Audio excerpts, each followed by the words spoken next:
ఎందుకు వద్దంటావే? నా చెల్లెని నాకు దూరం చేసి ఏం సంపాదిస్తావే? అత్తగారింటికి వంకపోతే ఒక ఆడపిల్ల సంతోషంగా ఉండాలి అన్ని ఆలోచించి పెళ్లి చేస్తారు.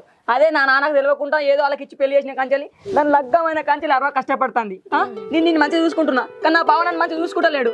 నీకేం తెలిసే?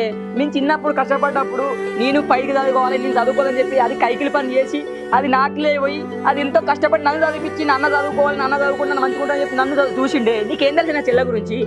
ఇప్పుడు నువ్వు భూమి అంటున్నావు, మనకున్న భూమి ఎక్కడ అనుకుంటున్నావే? నా చెల్లె చిన్నప్పటి నుంచి పొలం పనులు పోయి పత్తేర్లో పోయి కైకిలి పని పోయి ఆ పని పోయి రూపాయి పోగేసి ఆ భూమి కొన్నదే. ఇలా మనకు ఉన్న ఇల్లు ఎక్కడదే?